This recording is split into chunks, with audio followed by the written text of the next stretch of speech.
We are living in a digital age, a time when we have the power to collate vast amounts of data and freely transfer information from one person to another. A time of potential, an era when computing capabilities near exceed our own. And this potential is being harnessed by every discipline, including conservation. Ships and their horns, and all manner of species are living out their lives in front of an international audience. If I want to see who's visiting the watering hole at the Serengeti or hanging out in the Highlands of Scotland, I can, at the touch of a button. The use of digital tools in conservation is an exciting realm. The latest apps, the newest camera equipment, the fanciest websites all hold the potential to increase our engagement with and ultimately our understanding of the natural world. Or do they? What constitutes true engagement with the natural world? Are these technological facilitators actually widening the gap between the real and the virtual? I like to think that I'm an engaged user of the natural world. I spend my spare time outside. I appreciate the poetic outpourings that it inspires.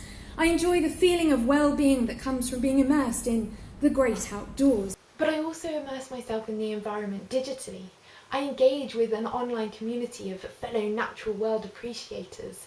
I spend my time looking at awe-inspiring pictures and films, signing up to environmental causes, and ultimately looking at the world through a digital window. And I believe that my experience gives me a greater understanding of the environment. Looking at images through a webcam is no replacement for real-life interaction with nature. But what if these images can enhance an interaction with nature?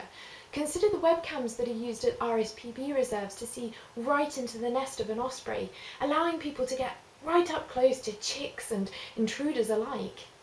Is that interaction really more valuable than seeing a robin prancing just a few feet away across a frosty lawn? Surely it perpetuates the idea that species are more valuable, more charismatic than others. Of course not. It means that individuals can get a true impression of the diversity of species that we have, and it lets them see some inconspicuous ones that may be just a few miles down the road. It worries me, this kind of accessibility. Nature is already accessible for many people. It's just not the right kind of nature. It's not your Springwatch finds or your epic planet Earth subjects.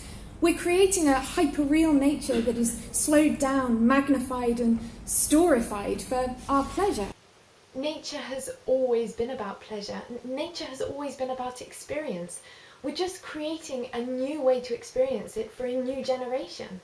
Think of all the children growing up with identification apps on hand, the "I'll Google it" school kids.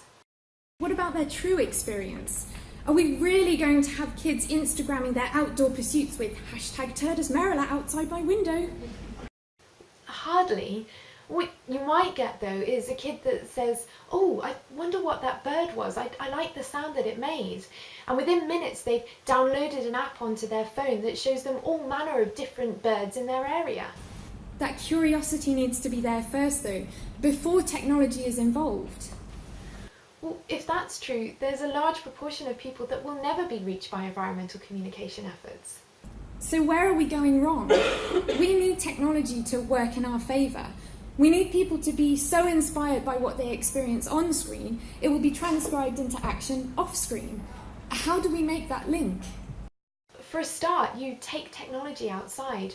I mean, what's that saying? Tell me, I'll forget. Show me, I'll remember. Involve me, I'll understand. Technology should involve the user. We need it to link what happens online to what happens offline. Make it real. Conservation, nature, the environment is not something that happens elsewhere.